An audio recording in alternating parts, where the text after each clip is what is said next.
Welcome to Ayurveda and Spirituality with your host, Alakananda Ma, a renowned Ayurvedic expert and a graduate of a top London medical school. She's the principal of Alundi Ayurveda Gurukula, a unique apprenticeship-style school in Boulder, Colorado. She is a spiritual mother, teacher, flower essence maker, and storyteller. Join us as we uncover the timeless principles of Ayurveda, discover practical tips for enhancing vitality, and explore the deeper dimensions of spirituality that intertwine with the ancient science of life.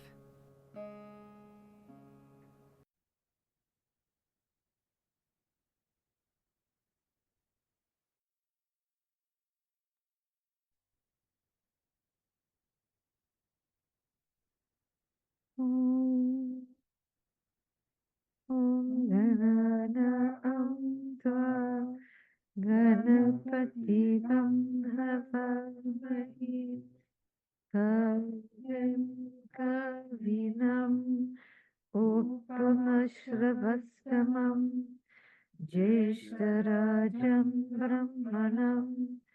ब्रह्मणस्पतानं शृण्वन्नोतिभिः सेदसादनम् वक्रतुण्डमहाकाय सूर्यकोटिसमप्रभा निर्विघ्नं कुरु मे देव सर्वकार्येषु सर्वदा सिद्धि बुद्धि शक्ति सहित श्रीमन्महागणाधिपतये नमो नमः निर्विघ्नं कुरु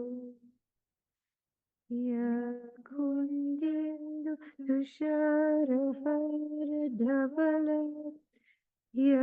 शुभ्रवस्त्रवृता या वीणा वरदण्डमण्डितकरा या श्वेतपद्मासना या ब्रह्माच्युतशङ्करा प्रवृत्तिर्भिर्देवै सदा वन्दिता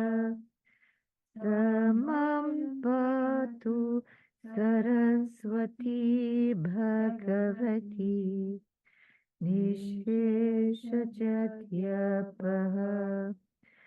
गुरुर्ब्रह्मा गुरुर्विष्णुर् गुरुर्देवो महेश्वरः गुरुः साक्षात् परब्रह्म तस्मै श्री गुरवे नमः तस्मै श्री गुरवे नमः तस्मै श्री गुरवे नमः ॐ शान्ति शान्ति शान्ति. Welcome everyone. Welcome to Satsang. Satsang is a meeting of hearts, a gathering of friends to inquire into the truth. Today is the second in our series on making peace. Last time we talked about making peace with the body. Now we're going to expand it a little bit further to look at making peace in the family, which might be convenient for anyone that is heading off to see family this week. We'll see. So in the Beatitudes, Jesus says, "Blessed are the peacemakers. The kingdom of heaven is theirs." The kingdom of heaven is the state of as above, so below. So the kingdom of heaven is the same thing as the ultimate goal of Kabbalah. Through peace, we bring about this state of as above, so below. We reconcile heaven and earth. So, with that in view, we're going to look at making peace in the family in terms of the four worlds of Kabbalah, starting with at the bottom. Sometimes we start at the top, sometimes we start at the bottom. This time we're starting at the bottom in Asiya, the world of action, just to think about some very practical ways in which a more peaceful family life could be created. And this is a little bit talking more about um, a nuclear family with children, more so than an adult family gathering back together, though that'll come in a little bit too. So there are some kind of practical steps that we can take to create a little bit of a peaceful routine in our family. We need a framework where harmony, interaction, and genuine communication can occur. We aren't going to have peace if everyone's having their meal on their own at their television or their device because we aren't even interacting with themselves. When I was a girl, I lived a mile away from grammar school. I got very good at an 8-minute mile. We had to go along the bypass, top speed, sort of like walk to almost run, because it wasn't just that I didn't like school dinners, which I didn't, but it was also because I really wanted to come home for lunch with my parents and my younger sisters, whose school was quite close, and came home for lunch, and my little brother, whose school was also quite close. And though my mother worked, she always factored in coming home for lunch with her work day. So we all got together and had our lunch, which we called dinner, uh, every day, and sat at our same places and had our special napkin rings and had a nice lunch together. And then I did my 8-minute mile back to the school. So I think it's important to factor eating together into family life. Even if we can't have a family meal every single day, at least family meal some days. The commitments that Ananda and I have had for many years, that at least once a day we'll get together and we'll eat a home cooked meal, not a takeout. Not that we would ever really find too much that we could take out. Some time to eat together. And the next thing, also, we need some time to talk together. And in my practice, I always encourage parents to create family meetings. In the old days, it used to be gather around the family Bible and dad laid down the law. But as we come into the Aquarian paradigm, it really isn't about dad laying down the law. Everyone needs to have a voice.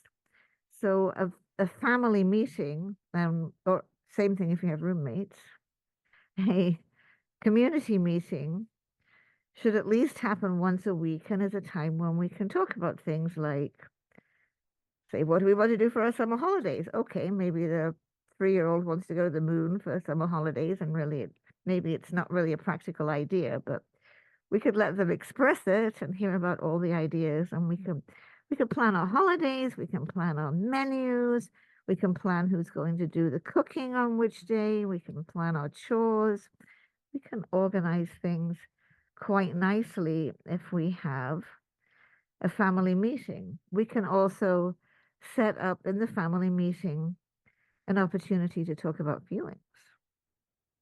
And we can give an opportunity for everyone to get heard about the best way to do things or what we want to do as a family.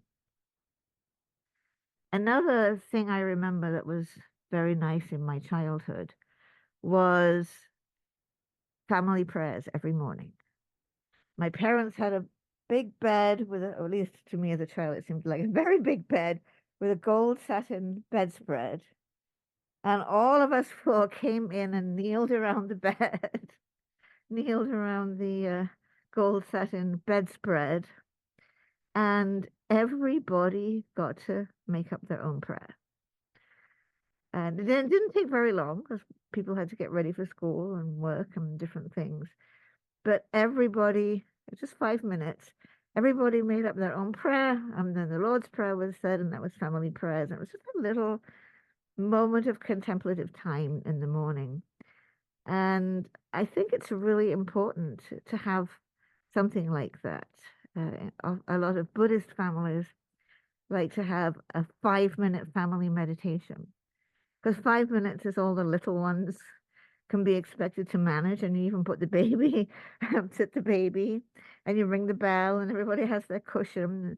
Everyone has the 5 minute meditation, and it starts to give the idea that we can have some contemplative time together.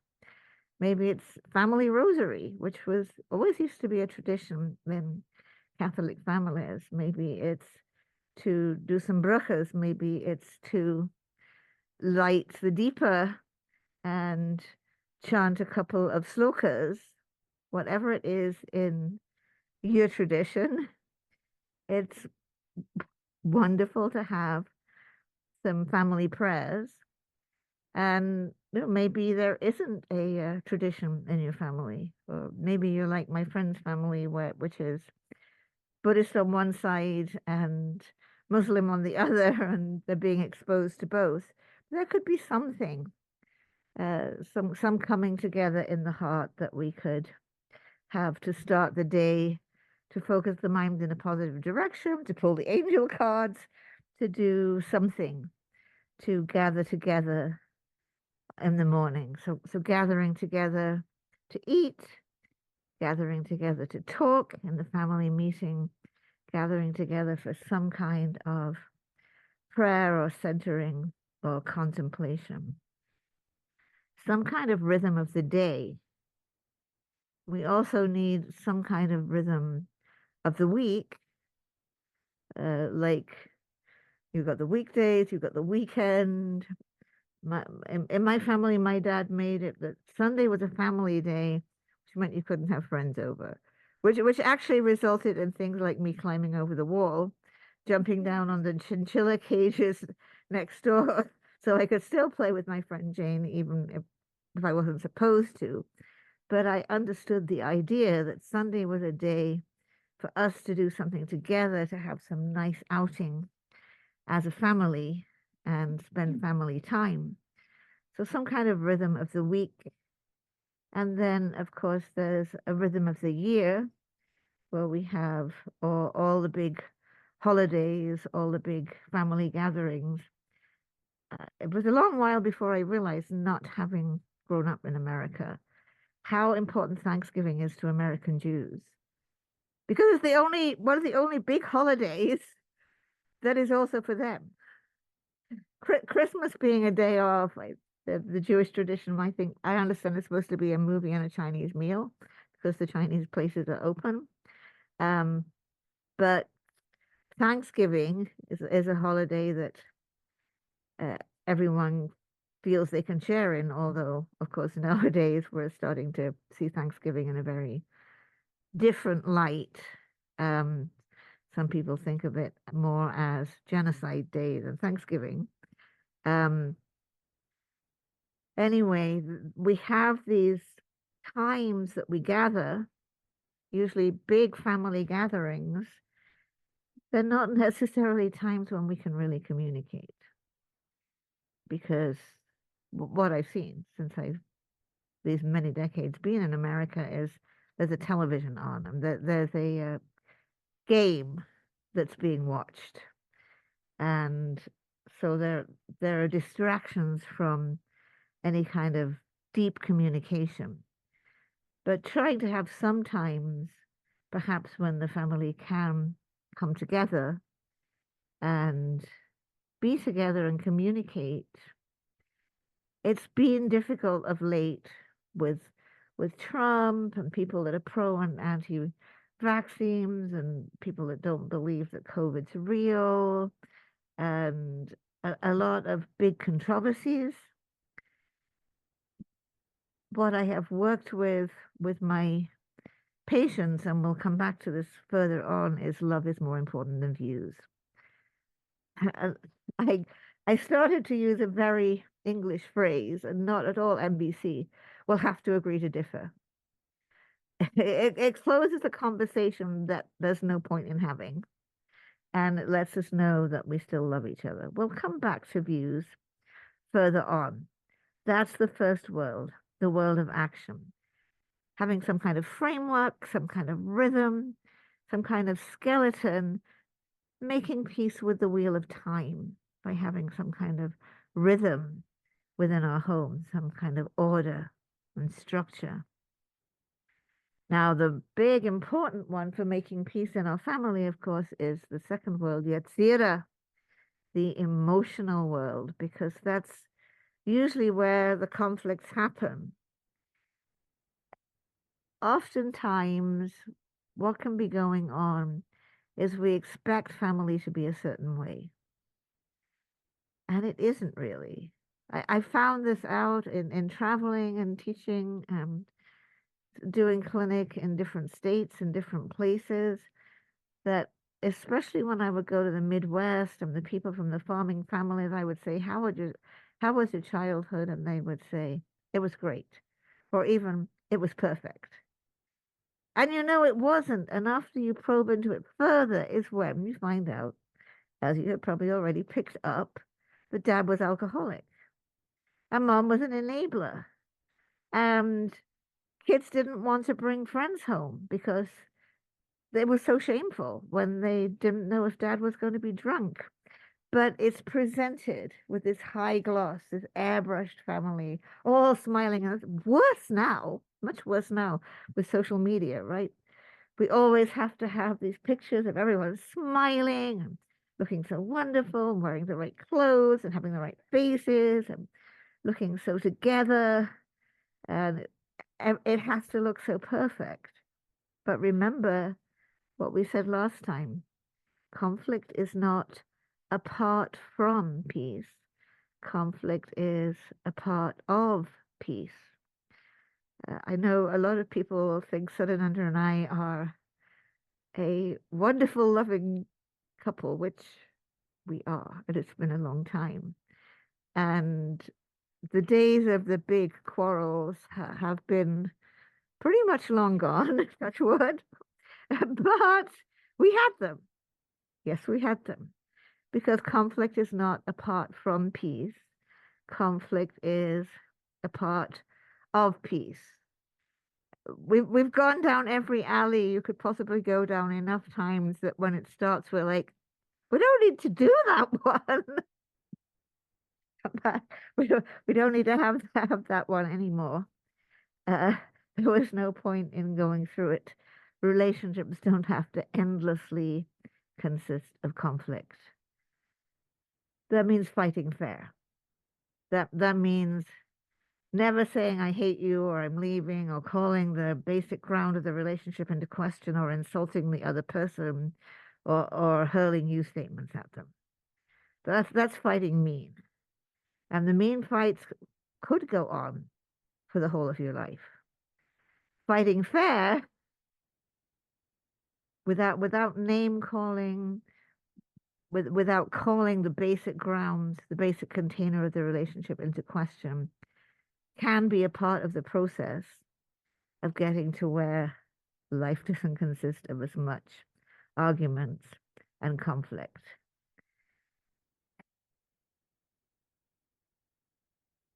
There are different kinds of peace.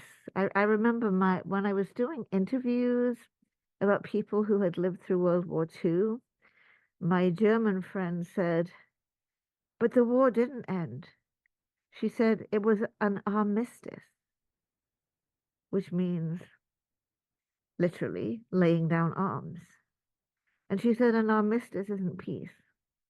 And my life was really miserable after the war. So the kind of peace that is a ceasefire or an armistice, a laying, is obviously better than active fighting, but it's not necessarily real peace And of course, the great example of that is the Treaty of Versailles. It's a winner-take-all kind of situation.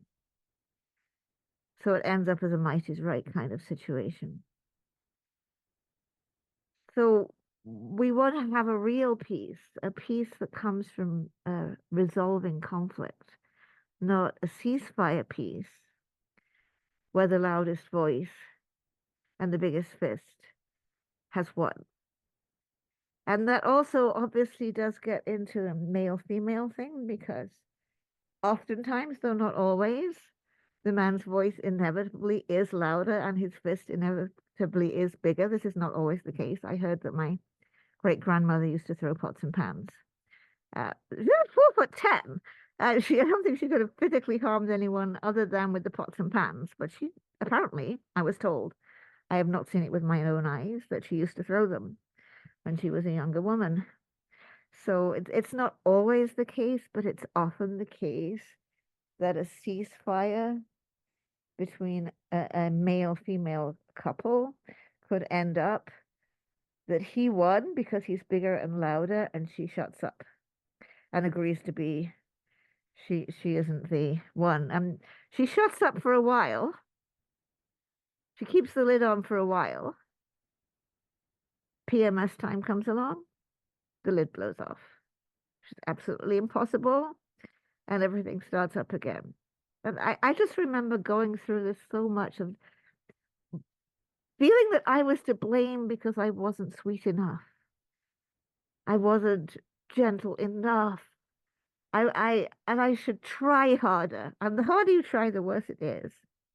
And it also gets into a horrible knot, because the other person is the person who's making you have to be sweet and nice, which was never their intention. It took me years and years to realize that. It's all in your own mind that you have to be this way, that you have to be the sweet one, that you have to be nice, that you have to be the one that loses. It's all in your own mind. You're making it up. All the other person wanted to do was get what they needed or say what they had to say. They weren't trying to do half the things that were in your story about how you weren't enough the perfect stereotype of a woman, which I promised you my whole life I have never been able to accomplish, being the perfect stereotype of a woman. And that's totally how it is. The harder we try, the worse it is. So when the peace, some kind of self-acceptance has to come into having peace on the emotional level. If we're always going to think, I should try harder, then we're setting up this knot, because the other person who's in the knot with us is going to feel really uncomfortable, that somehow they're making you feel that you're bad. And everyone feels really uncomfortable in these knots. Once upon a time, was a pretty long while ago, some parents who from ISKCON, Hare Krishna, brought their daughter to clinic and said, we think we might have given birth to a demon, because she's always angry and throwing tantrums. And I looked at the little girl and I said, do you know it's okay to be angry? And she got up and she crawled right into my lap, and she sat there the whole rest of the appointment. And even when I saw her when she was a teenager or a young woman, we would exchange a secret smile, because I was the person who told her it's okay to be angry. We're bound to be angry sometimes. It's okay to be angry, but we don't want to be angry at or all over other people. There's among the blessings that Jewish people say in the morning, if they're religious, is, blessed are you, O Lord, our God, ruler of the universe, who makes me to roar as a lion. There's the pure essence of anger, not anger as a klesha or a neurotic emotion that you're going to throw all over someone and like mess someone up, dump on someone. Just a pure power energy an ability to say no to things that are wrong or shouldn't happen. And oftentimes, women particularly feel we shouldn't have that. That lion is naughty. I mean, think about it. Durga rides on a lion or a tiger that goes, "Arr!" But we oftentimes think, no, I should be this nice and this sweet person, and I shouldn't do that. Uh, Oftentimes, a woman will be, and there's actually studies about this, a woman will be very like nice all day at work when she's boilingly furious at her boss, and she'll come home and she'll be super mean and angry with her husband who had nothing to do with it because he's safe. He won't leave her because she gets angry. He won't hurt her because she gets angry. He'll bear with it. So it's important to be with ourselves, accept ourselves, the full range of ourselves, make friends with ourselves. Conflict isn't something that is wrong. So when I was a child in Leicestershire, in rural Leicestershire, we had a little thing that we did when there was a fight. When you wanted the fight to be over, you went and you hooked little fingers, and one of you said, choppity chop, choppity chop, never do it again. And then the other person had to say, choppity chop, choppity chop, never do it again. And then you'd made up. And the worst thing that could happen could be what would be when your little sister wouldn't say choppity chop. And then you go running to a parent and you say, Kid won't say choppity chop, she won't do choppity chop. Because then you can't make up. You have to be able to do choppity chop. So there was some kind of a reconciliation process, this little choppity chop. In other families, they do bumpheads. It's a German tradition. You do a little knock heads together. So a little way of saying, okay, that's over now, we made up. So I'm going to spend a few minutes talking about a 4-step process of reconciliation. So listen carefully. We have to do all these 4 steps in order for actual reconciliation to occur. And the first step is recognition. That's recognizing on an intellectual level that I did something. I did something that was harmful. There was an aspect of my conduct that was harmful for another person. That's on a cognitive level. The second is repentance, feeling on an emotional level, feeling sad that I hurt someone. The third is making reparation, and the first is rehabilitation. The recognition is really, really important. If we don't start with the recognition step, that there's no reconciliation is going to happen because we haven't acknowledged that there's an issue in the first place. So it's really, really crucial. If we want to be forgiven, we have to recognize what we've done. If I want Sutherland to forgive me for getting sharp or interrupting him, that's never going to happen if I say, no, everything I said was fine. No, I didn't do anything. I have to say, oh, I interrupted you. I didn't listen properly. This was a teeny tiny thing, right? But if I haven't recognized that I did that, then I'm just going to think he's kind of, what's wrong with him? Why is he being like that? I have to recognize that I did something, that I acted in a way that didn't meet my own goals, didn't meet my need to be considerate and empathetic and spacious with the one I love. So we have to start with the recognition. We have to recognize our piece. And if, in order to have a workable relationship with another person, we both have to be able to do the recognition. I have to be able to say, oh my God, I just interrupted you 3 times in this conversation. And he has to be able to say, I'm tired and I am a little bit irritable. So I was more sensitive to it. So we just have to recognize our own bit. We each have our own piece. If there's never going to be recognition on the part of someone we're trying to reconcile with, we'll look at that later in this talk. But if there's not recognition, there's never going to be genuine reconciliation. We have to recognize that what we're doing is causing pain to others. From recognition, we can come to some kind of genuine repentance. Genuine repentance means we can soften our hearts, we can have empathy, we can feel the pain we caused another person. That's repentance is not saying sorry. I've been through this so many times. I said sorry. I said sorry 5 times. Why are you still angry? Because that real empathy, that real repentance wasn't really felt. It doesn't matter how many times I say sorry. It has to go beyond, I'm sorry. We have to feel.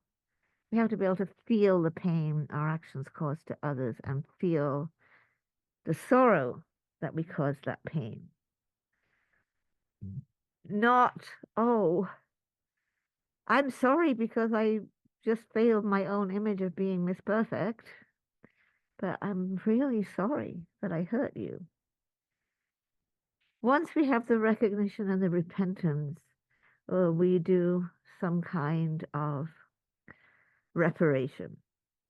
I might do a load of laundry or make something extra nice or just do something. It's like some kind of reparation, some little small thing that we do. When it's a really big offense, we'll have to sit down and say, what do we need for reparations here? How can I extend myself for you? But the most important step of all is rehabilitation. That's what we most need to say, this is what I'm going to do to show you that I'm doing something about this problem. I'm going to be going to therapy, or let's go to therapy together, or I'll go to anger management, or whatever it is. It's usually something of that nature, something in terms of healing ourselves. I've seen that what I'm doing hurts myself. It hurts others. It hurts the family. I feel the pain of those I'm hurting. Here's what I'm doing to make it up. And here's how I'm going to grow so we won't keep doing it again. We have to do all of the 4 steps. In the cycle of violence, 2 steps are missed and 2 steps aren't sincere. So in the cycle of violence, the person who's being the violent one blows up or does whatever they do, has their rage fit, feels bad, says sorry, brings the flowers and the chocolates. Is good for a while and it all starts up again. Because step 1 never happened. There's never a real recognition of what's been going on. And step 4 never happened. Here's what I'm going to do about it. And that made step 2 and step 3 not really, the sorry of the flowers and the chocolates weren't really sincere. So these are the 4 steps that we need for reconciliation. Moving on a little bit, we'll just briefly touch on the other 2 worlds. In Berea, in the conceptual world, I kind of alluded to it a little bit before when I said love is more important than views. The conceptual world is about needing to be right. My views need to prevail. This has always been an issue, and since things have gotten so divided, when my whole family voted for Trump in 2016, my whole or whatever, and uh, now they've blocked me on Facebook because I posted about Bernie or whatever it is. Uh, there's been so much division in recent times. First with Trump, and then with the pandemic, there have been huge fallings out, people blocking each other. It's really important to understand that it's not about being right, that love is more important than views. I disagree about vaccines with one of my very dearest and oldest friends. And we have agreed to differ, and her way of approaching it is to say we're using different information sources. I happen to strongly believe that my information sources are right and hers are disinformation, but she probably thinks the same thing. I know my views are right. I don't agree with her views, but the most important thing is she's one of my dearest friends. Love is more important than views. We've agreed to differ and recognize that we hold different opinions because we use different sources of information. I don't know any other way to navigate the world of Berea in these times that are so divided. Oftentimes, I don't want to have that conversation about explaining why you should agree with my views instead of the views you've already held, because I've made an assessment that those views will not change. That the other person is not going to change their views because of me. So we're going to agree to differ and focus on other things. Things we can talk about gardening, or we can talk about nature, or we can take a hike, or we don't have to go into areas where minds are made up. If we see an opening, might be a whole different. I would usually wait for the person to come and say to me, "So why do you think?" Or I might even say, "Do you want to know why I think this?" And then they either do or don't. But love is more important than views. On the spiritual level, there are 4 qualities that we want to cultivate in ourselves and that will bring peace into our home, our family, our roommate situation, our extended family. These are the 4 immeasurables. Loving kindness, seeing someone with an attitude of loving kindness. And as it says again in the Sermon on the Mount, love your enemies. Bless those that curse you, do good to them that hate you, pray for those who abuse you. Learning to love our enemies is very important, and it means having that attitude of loving kindness, wishing the other person well. If I'm really having a problem with a person, I might every night when I'm falling asleep be first feeling loving kindness, may I be happy, and then extending loving kindness to that person. May they be happy, sending well wishes. Instead of going on and on about how that person wrecked my life. I mean, maybe realistically they did, but we just have to start thinking, I want this person to be happy. Starting always, may I be happy. Not, I want them to be happy and I'll be the martyr. May I be happy. May my friend be happy. May also my difficult person be happy. Hand in hand with loving kindness is compassion, wishing the other person not to suffer. What would it be like to be 2 and someone's always like pulling your underwear down and like changing things out and telling you what to do and putting you in cars you don't want to go in? No wonder you're having a tantrum. You just want a little chance to be in charge of your own life, but you're only 2 and you can't be in charge of your own life. would it be like to be a teenager? I've sometimes thought about being reborn and thought, oh no, that would mean I'd have to be an adolescent again. If I'm going to be reborn, could I start at 25? Could I not have to do adolescence all over again? What's it like to be old? Um, After my mother-in-law died, my father-in-law had a girlfriend, and she was very sweet. And she was in her 80s, and I asked her what it was like to be in your 80s, and she said, I can't say I'm any wiser, but my knees really hurt. What's it like to be old and have your knees hurt and your back hurt, or your hands shake, and you have to take all these medicines? And what's it like? What's it like to go through menopause? I literally had one patient whose wife, who was younger than her, divorced her because she couldn't relate to her menopause. A woman. Oh my goodness.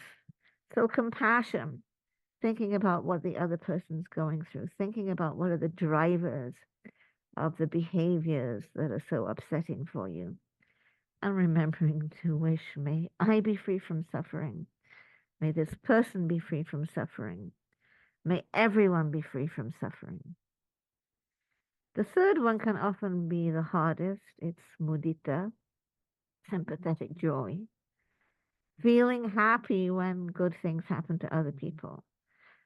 Feeling happy when the brother you don't like gets the car he really wants and you didn't get anything you wanted. Uh, Again, we have to start with ourselves, but we start by wishing ourselves happiness, but we have to cultivate the ability to feel happy about the good qualities of others, feel happy when good things happen to other people. Maybe I don't believe in my relatives' Christian fundamentalism, but wow, they're so devoted to it. May good things keep happening to them. May good things happen to me. May good things happen to everyone. Best of all, for peace in our family, equanimity. That's realizing that person will be who they are. Life will be what it is. The drug addict brother is the heir to his karma. I don't always have to get pulled into it when he phones up and says, "Can you give me $500?" We get sucked into other people's dramas because we don't have equanimity, and we get identified with them, and we get like bounce around in the family goo blob. If we have equanimity, you have to recognize everyone is living out their own karma. Don't jump on the roller coaster. I wish you well, and I can't change you. You're living out your own karma. May I be peaceful. May they be peaceful. May all beings be peaceful. We can use the four immeasurables with that family member who won't do step one of reconciliation. I have many a patient who has a parent or another important family member who will never do step one, who will never go to the point of recognizing their addiction, their problem that's causing the problem, who will always be in denial. I see this again and again. There are people that we have to see are not workable. They won't do the four steps with us. We can't have a deep intimacy with that person, but we love them. We do love them, they're family. We can relate to them through the four immeasurables with immeasurable loving kindness. We can hold the parent who hurt us, who abused us, with immeasurable compassion. We can hold the person we had a child with but can't live with anymore. With immeasurable joy and appreciation, we can hold the sibling we have nothing in common with. With immeasurable peace, we can hold every person we have trouble with. It's a higher level of bringing peace. Maybe I can't live with you. Maybe I can't be close to you. Maybe I can't even speak to you anymore. Maybe I can only see you a few times a year. In myself, through four immeasurables, I can heal my relationship with you. Through my work of forgiveness, we live in peace. Even if I have to set strong conditions about how I see you. So, with these four qualities,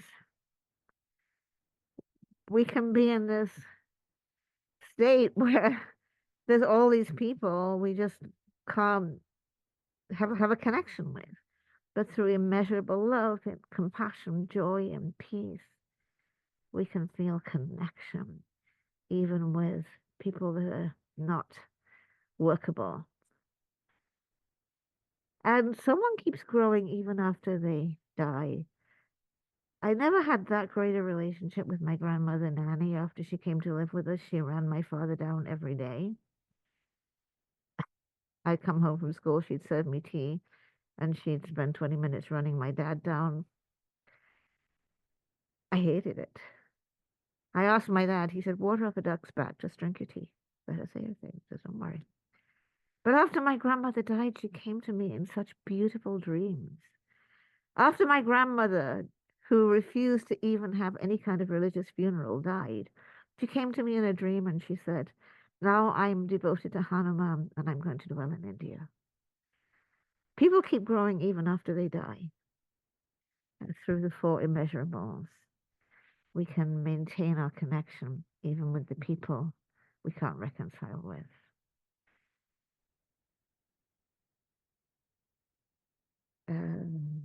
I talked for a long time. Did anyone want to share or say or ask anything? We can just digest it. Yes. Did you want to say something, Sadananda? No, just agreed.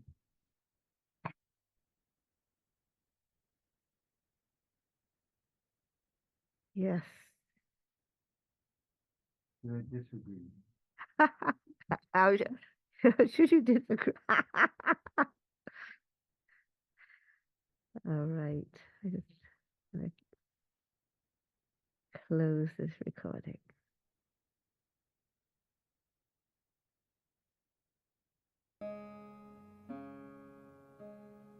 Thank you for tuning in to Ayurveda and Spirituality with Alakananda Ma. We hope today's exploration has ignited a spark of curiosity and insight within you. If you enjoyed this episode, be sure to leave us a 5-star review and share it with a friend.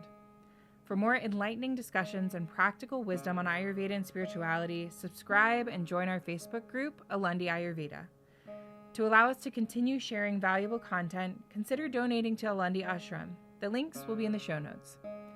Until next time, may you walk the path of Ayurveda with grace and embrace the light of spiritual wisdom in your journey.